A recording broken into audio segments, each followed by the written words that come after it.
Hello, everybody, and welcome back to the Amazing Race Rewind podcast, the podcast where we rewind back in time to watch the earliest seasons of The Amazing Race for the first time. My name is Andrew. And I'm Jill. And we are finally back after our long summer vacation to finally wrap up season 4. Yes, we really thought we would be able to get this done before everything was summer hit, and we didn't. But we stick to our words, and we are finishing it. We will be finishing, even though some of us, both of us, are probably ready to move on to season 5. But you know what? We got to buckle down, and we got 2 more episodes to go, which I thought we had like 3 or 4 episodes. 2 episodes? Yeah, I was concerned. Yeah, but we could do this. So we have this one today, we have the finale episode, and then of course our deep dive. So if you're done with season 4, look, we get it, but just hold on a little longer, and then we'll be able to move on to season 5. Yeah, one of the series' best, they say. Yeah, We'll be the judge of that, of course. I'd like to address, as of September 19th, we are officially celebrating our 2-year anniversary of the podcast. 2-year anniversary, yeah, with some hiccups in between. But nonetheless, 2 years has passed since we started. 2 years, it has been a great experience, overwhelmingly positive. Yeah. So fun. So much has changed. It's truly been transformative, this podcast. You've seen us grow for the past 2 years, and we continue this journey for maybe the next 20 years. I don't know. Oh my goodness, Andrew. Yeah, 2 times 10. Let's go. You know, I think at some point we have to lock in on, like, we have to sign some sort of contract with each other as to how long we're going to do this. But right now we're just going to ride the wave. Yeah, we're vibing. We're chilling. Yeah. Okay, so I think that's it for the preamble. I think so. Okay. I think what we need to do, if our listeners who, were following us episode to episode and stopped for the summer, if they don't remember, why don't we give them a little recap of kind of where we're at coming into this episode beyond just who's in first, second, third? Recap as far as like opinions, etc. Just like who's left, who we lost, where we're at. Okay, so we're at the final 3, although this is not the finale episode. And the final 3 is David and Jeff, Kelly and John, Riken and Chip. Yeah, so if you'll remember in the last episode that we had published at the end or at the beginning of the summer, John and Al were eliminated to give us this final 3, and I believe right before John and Al it was is it Millie and Chuck? Millie and Chuck, yeah, that sounds correct. Those were the last 2 teams.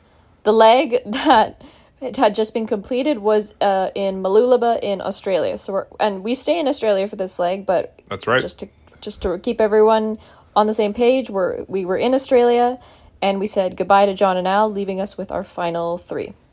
And you know what? Other than Millie and Chuck and John and Al, I don't know if I can remember any of the other teams from the season, because it's been so long, and I don't know, I have like a couple faces in my brain, but I don't think I could connect names. That was like, watching the opening credits for this episode was just such a tidal wave of flashbacks. Because it's like you said, you remember faces and names, but for me particularly, I get so mixed up with who was in what season. So it was nice to have that, actually, because it was like, oh yeah, I forgot about them. Oh yeah, them. Oh, that team, yeah. Yeah, so... Like Tian and Jeree, forgot about them. Tian, oh yeah, they were here. They were here. And they were a big part of it, too. Lest we forget Tian and Jeree. Okay, so... To me, in my opinion, it's not very intriguing to watch an episode like this where the entire stakes are positioning for the last leg. Especially with so many equalizing points, and I don't know, none of the tasks wowed me. None of the tasks wowed me. Although there were some moments. Some of the ways that people approached and did these tasks were noteworthy. I had a chuckle, I had a laugh. I think I know what you're talking about. Yeah, there were some fun kind of moments here. But one thing overall that I'm really seeing is that I don't think any of these teams are having fun. Nothing about this seems like a fun experience for them. I agree. I would say, honestly, the team having the most fun is David and Jeff. And they said themselves that they're just, they think they're able to do so well because they don't react emotionally to things, which I agree with them. I don't think they do, and I think it's worked in their favor. But that being said, I think it's still incredibly challenging for them, and I agree with you. I don't think anyone's having buckets of fun. Yeah, I mean, I don't feel like David and Jeff maybe aren't having a bad experience per se, relative to Raikkonen, Chip, Kelly, and John. I think they're actively not enjoying their time on the race. I don't know, that's just how I'm perceiving it right now. But David and Jeff seem kind of neutral. Like, they seem as if this is business. And again, they're doing pretty well, so maybe that's what's paying off for them. Yeah, it's a business trip for $1 million for David and Jeff. Okay, a couple things that I noticed is that there are actually, like, archetype-wise, this final three is pretty much the exact same as season 1. Like, we have gay couple, alpha bros, dysfunctional couple. Who are the alpha bros in season 1? The winners? Brendan and whatever his name was. What were their names? Brendan and something, right? Yeah, the lawyers. You guys, it's been a long time. Yeah. It's been a long time. We're rusty, was Alex but the it'll season come 2 back. winner? Alex was season 2. Chris and Alex. Yeah. That's right. Who won season 3? Season 3 was frickin' Flo and Zach. OMG They moment. They won. What? Yes. We gotta rewind the tapes. You gotta listen to the season 3 once more. Get in the deep dive. 2 hours. Let's go. Wow. Sorry. Crazy. Anyway. That's so funny.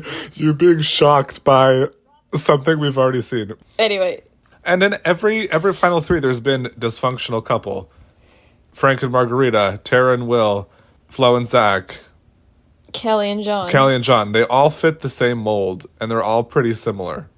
All right, so let's start the frickin' episode. We're starting on the Sunshine Coast in Australia at the yacht club where we ended last time. And Malulaba. Malula.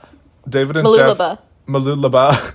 David and Jeff are the first to depart at 10:41 p.m. and they're instructed to drive to Fernie Hills and find a wool shed where they will have to search through a giant pile of wool for their next clue. It sounds like a great task. Kelly and John are the next to depart about 16 or 18 minutes later. And they say that they've been underestimated and that David and Jeff, Raikkonen and Chip are going to be going after each other. And Kelly and John think that they might be able to slip through the cracks and come out on top. And they said they've been saving their money and they're hoping it'll be to their advantage, which we haven't seen.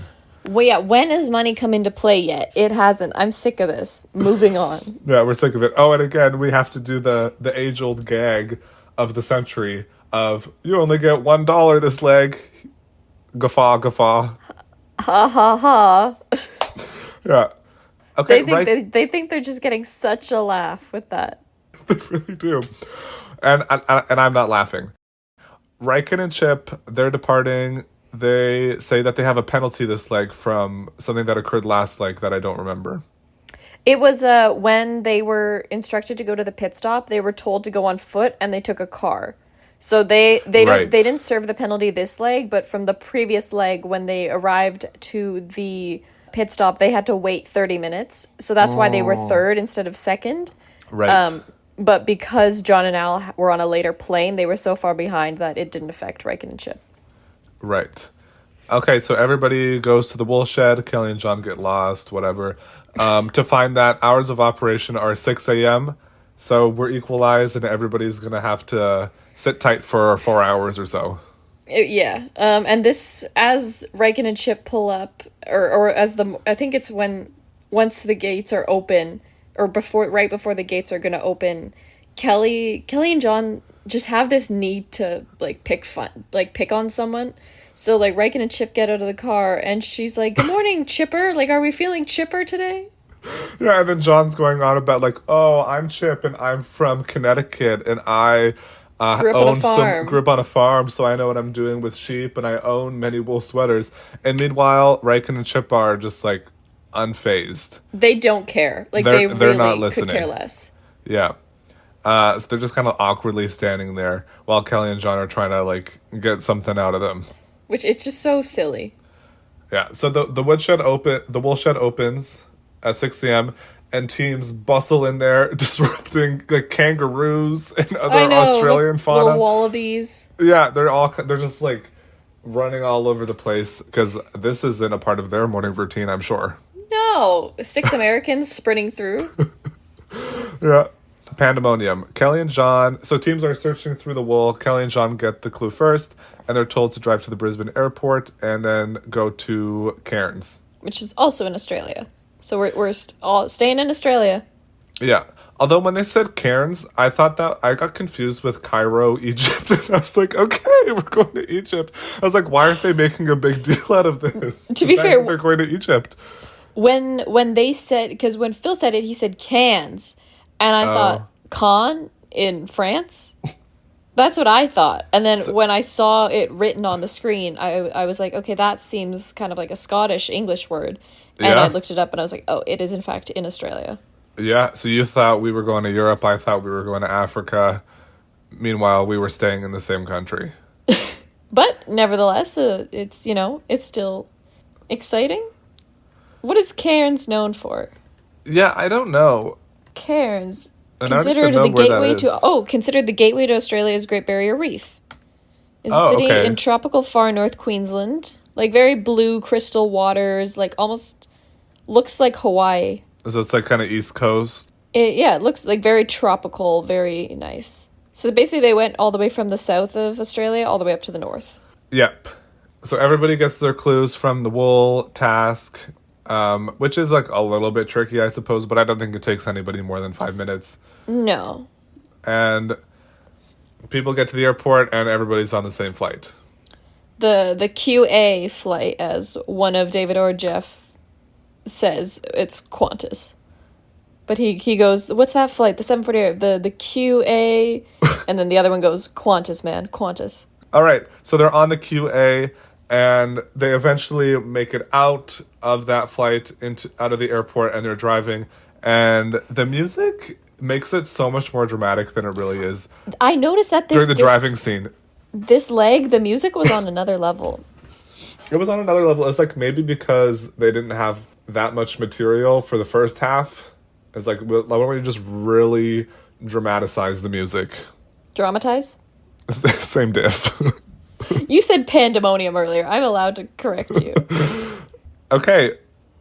But they're instructed to go to Wild World in Cairns? Cairns? Yeah, I think it's Cairns.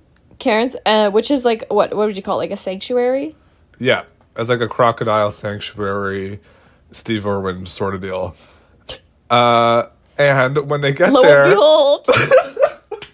Joe, what does the clue tell them to do? What makes a reappearance on the Amazing Kodak Race? Easy Digital Share camera. This was a laugh out loud moment. Oh, I had to write it down in all caps. It just says Kodak Easy Digital Share. Yeah, because we haven't seen those all season, have we? No, they were a big hit last season. It was a season 3 specialty. Yes. So this isn't even a task like a roadblock or a detour. It's just a thing they have to do where they have to get their Kodak Easy Digital Share. They have to pick that up first. That's key. And then they're brought to an alligator enclosure where one of the team members will have to feed a fish to the alligator using this long pole while the other team member takes a photo. But the key is you can only go one team at a time for obvious safety reasons. Yeah. And they not only take a photo, but it's a photo on none other than the Kodak Digital Easy Share camera. And then they take that photo to the souvenir shop at Wild World, develop it, and I think this was last season as well. There's a clue printed out on the back of the photo that they develop. So Kelly and John get there first, and they're ready to go. They are at the crocodile enclosure, and they're stepping in when Kelly goes, "Where's the camera?" There's no camera. They didn't realize that the camera was at the entrance of the facility. So they speed walk. There must be no running allowed here because they're just kind of like hurriedly speed walking through the facility. Yeah, so they're mad at each other. They're blaming each other. Yeah. And what this means, again, because only one team can go at a time, is that who goes next? Raikkonen and Chip? I think so. Yeah. They go, and I mean, it's kind of a cool task, but it's pretty anticlimactic. Like, it only lasts 2 seconds, and the food is dangling on a stick, so it's not like they're really getting up close and personal with this croc. I think it's be one of those tasks where it's a lot of adrenaline in the moment because you've got this crocodile kind of coming out of the water at you, but Yeah. for the viewer, it's like, they're fine. It's done in a snap. And so Raikkonen and Chip, they click, capture the photo, and then they go into the developing area. And it turns out that digital easy share is not so easy to develop. It's not easy to share. For Raikkonen and Chip. No, it isn't. This was not good advertised. It's not a good look for Kodak.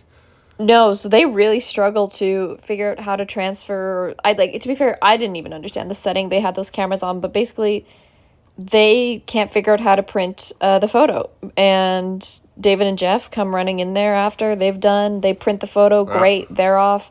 Kelly and John get in there, print the photo, great, they're off. Raikkonen and Chip get it eventually, but it takes them way too long. Yeah. And when David and Jeff come in, like Raikkonen and Chip are obviously struggling, and then one of them, they like get the photo developed and they go, oh, that was actually really easy. So maybe it is easy digital Maybe share. it is, but not for all. Not for all. But the the clue on the back of the photo instructs them to go to Wangedi Beach. So when they get to the beach, they encounter the detour, which is saddle or paddle. Now, so as you could probably guess by the names, saddle, you get on a horse, and then there's a stretch of beach in which there are 4 areas in which clues are hidden, marked by a flag. So you have to find the flag, and then within, what did they say, like a 20-yard radius is where the clue is hidden. But the catch is, out of those 4 flagged areas, 3 of them, if you open the clue, it'll say, sorry, try again. So only one of the 4 flagged areas on the beach has the actual clues.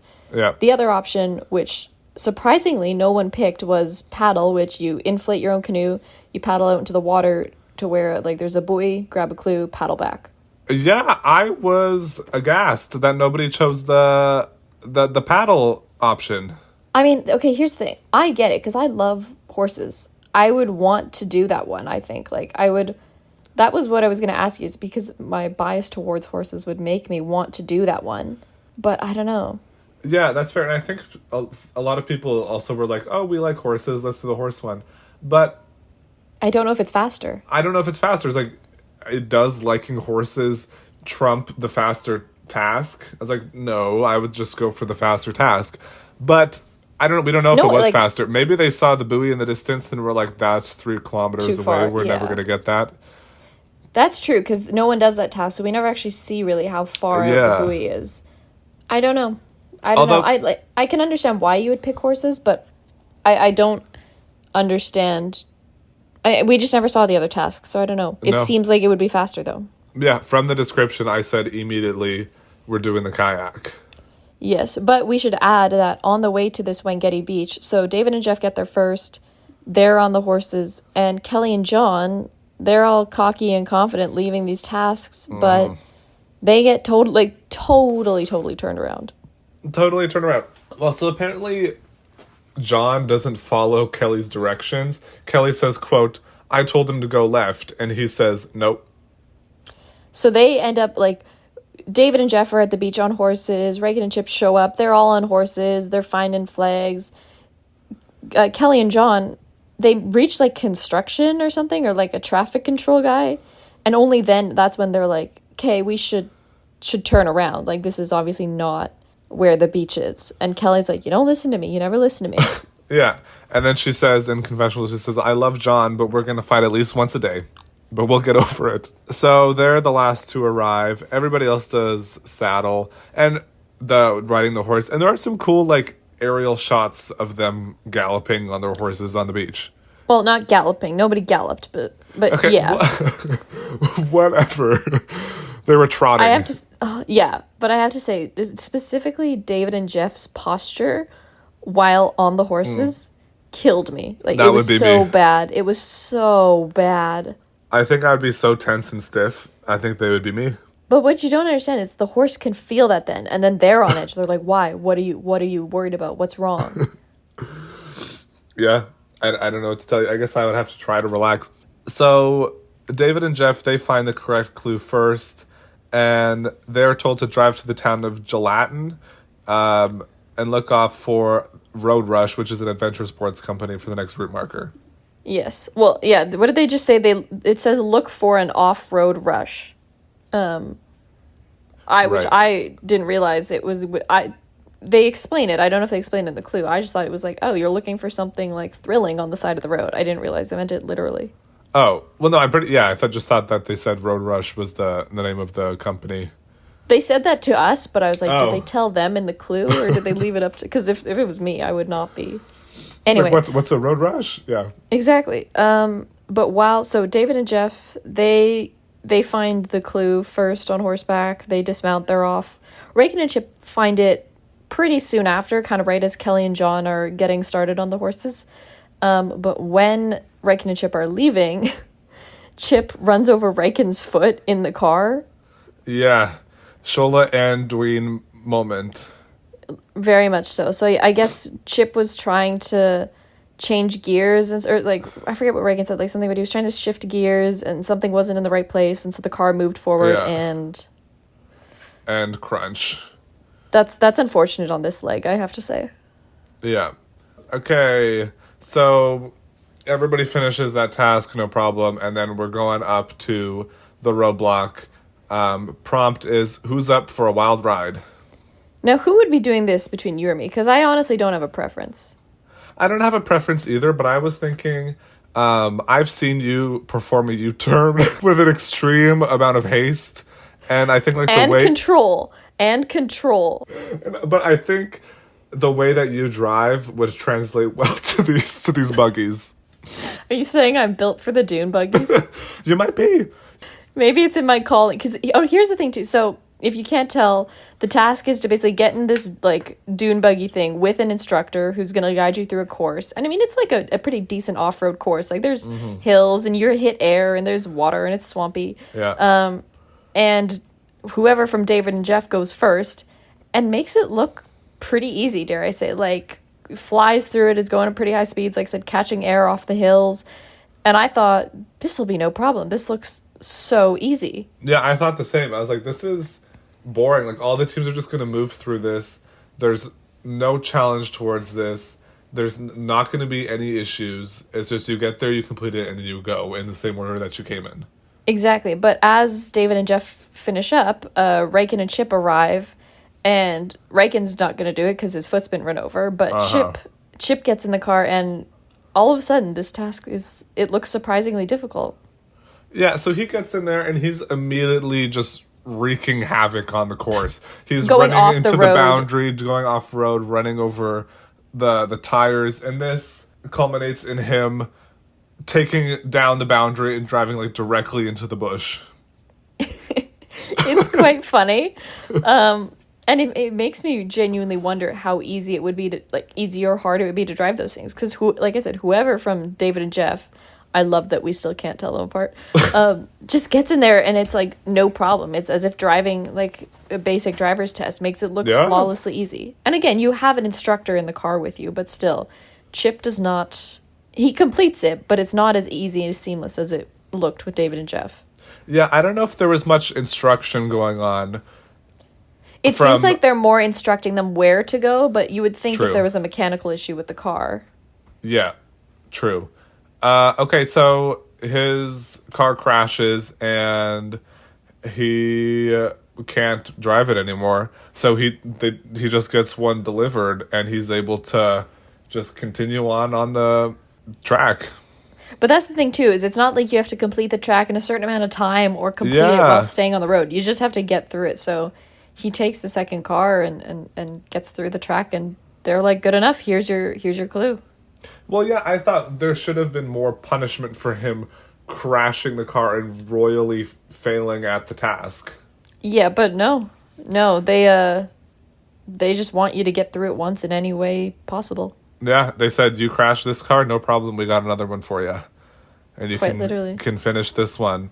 So, yeah, I thought maybe he should have had to like walk back or something. I don't know, or like penalized in some way. But nope. No.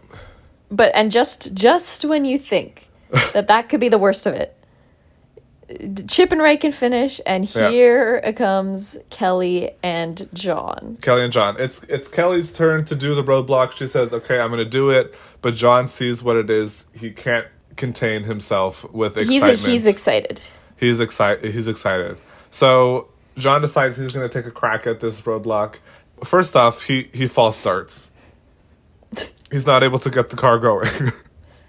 Which is funny. Kelly's hooting and hollering. Kelly's having the time of her life.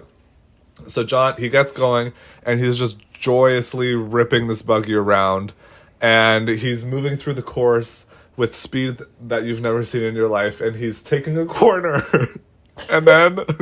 takes it a bit too hard, too much speed. And this dune buggy thing, it does a little roll and lands on its side. And Kelly just... She's screaming her head off. She thinks John is dead. She said that. John she is said dead. That. She said, I thought John was dead. My mouth, when this happened, because I was not expecting this at all, my jaw hit the floor. See, I thought they were setting something up because the music was getting weird, but I'm like, no, they're not going to set this up. But they did, and it's very dramatic. Kelly's screaming, and they're not, dramatic. And you're just, it's these like aerial shots of the buggy, and it's like you just see people running towards it. Kelly's sprinting towards it. Everyone's just like, oh my goodness, what's wrong? What's happening? And then in like a couple seconds later, you just hear John laughing, and he thinks it's funny. He thinks it's hilarious, and Kelly is so relieved. She's like, I thought I wasn't going to get my beautiful big wedding. I thought I wasn't going to get the $1 million. Yeah, but John, he comes out and he's happy as a clam. He's chuckling. And Kelly's pissed because she's like, don't do that. Why would you do that? Yeah, but they just roll that vehicle right over and get back in it. Yeah. And he just keeps going. But the lack of regulations on this task and the way that they let people drive these little bouncy light buggies is absurd. It's crazy, especially for it not being a timed task. I know. It's like people they were just going fast for fun. It baffled me. But thankfully John's okay. He seemed to have a good time. Yeah, he had a great time. I think this was the highlight of the race for him. Yeah, honestly. So they, like I said, it doesn't need to be a perfect run, so they complete it. And we should add that obviously the instructions were to go to Ellis Beach, where the next pit stop is. So as Kelly and John are finishing this up, David and Jeff are well on their way. Yeah. But then we're going to the pit stop. And David and Jeff, they arrive first, winning a vacation to Europe. Just Europe. No specific. It's just they win a vacation to Europe. Okay. No, that's it. That's all. Yeah. That's it. Meanwhile, it's like there's like montage. It's like Eiffel Tower. But it's not like, oh, you win like a European cruise or like a European trip. It's just a trip to Europe. Yeah. Could be anywhere in Europe. Could be like a multi-country trip. Could be multi-country. Who knows? We don't know. Maybe they can choose anywhere in Europe they want to go. American Airlines just said you're going to Europe. Yeah. Yeah. The American Airlines website. The website, sorry. Yeah. And yeah, at this point, David and Jeff, they're looking pretty strong. Going into this final leg. I wouldn't be mad if they won. Like, I would be okay with it. Yeah, it would just be another boring male win. Well, yeah. Riken and Chip come on in, and they are in second. And Kelly and John are in third. I don't know how far away these teams were. I don't think they were that far from each other. Yeah, they didn't give time markers, but it doesn't seem like anyone's super far behind. Not like a Guido situation. No, not like that. Now, I thought if Kelly and John win... I really don't want them to, and I don't know what it is, and I don't want to be mean. I think it's just like the way that their characters have been set up by the editors and by the show. I think they are the team that you're not supposed to be rooting for. Yeah. But that was so interesting with last season with Flo and Zach. They were not the team we're supposed to be rooting for, but they didn't sugarcoat anything in the way they edited their winners, yet they won. Well, I'm not saying that it's like it's an indication of who's going to win or not. It's just like that's the persona they've been given. Right. Yeah. But Kelly has a quote at the end here, which gave me a little chuckle. Yeah. She goes, like, we found out today that we cannot have children. And then there's kind of like a little pause. She goes, because we cannot have them inheriting our stupidity. Yeah. And it's like, okay, good one, Kelly. You just know she was thinking that one up in the car ride there. She's like, oh, this is going to be good. She was rehearsing. Yeah. Okay, so that's the finale part 1. That is our final 3. The order's not really changed. Obviously, Dave and Jeff still in the lead. Reich and Chip in second. Kelly and John in third. There's probably going to be some equalizing points, so I wouldn't worry too much about that order being, set and firm. But they didn't really give an indication of where we're going next leg, did they? No, they did not. Although, okay, we're going to end in the U.S. because that's what they always do. I was thinking, where do you think? Well, what have we had so far? We had New York, season 1. We had San Francisco, season 2. Oh, San Francisco. Is Seattle last season? Seattle was last season. I feel like we're going to go back to the East Coast. Because we did West Coast. Or like East Coast or Texas, maybe. Like something quirky, like Florida or Texas. Alabama or something. Louisiana. Yeah. We're just naming states now. What about Las Vegas? Vegas would be interesting. Vegas. I'm going to say cool. Las Vegas. That's my prediction. Viva Las Vegas. Yeah, that's the episode. That's the episode. And we get our preview for next week, and there seems to be a little bit of nudity in there for the first time on The Amazing Race. And more car crashes. Somebody else flips, it seems. We're just flipping out here. Yeah, there's a lot of automobile turnover. There's been lots of fish this season and a surprising amount of car incidents. Yeah, a lot of car incidents. But, yeah, well, you know the drill. Instagram, Amazing Race Rewind, buy us a coffee, AR Rewind. Right. Send us an email, amazingracerewind@gmail.com. Especially deep dive info. We'd love to collect some stuff to go over in the deep dive. Collect some deep dive info. If you have any information about any season 4 team, we will be more than happy. We will shout you out in our deep dive episode, and we'll be clapping and cheering. RRR. RRR. Okay, that's all for us. We'll see you next time with the finale of season 4, and we'll find out who wins. All right. Bye. Bye.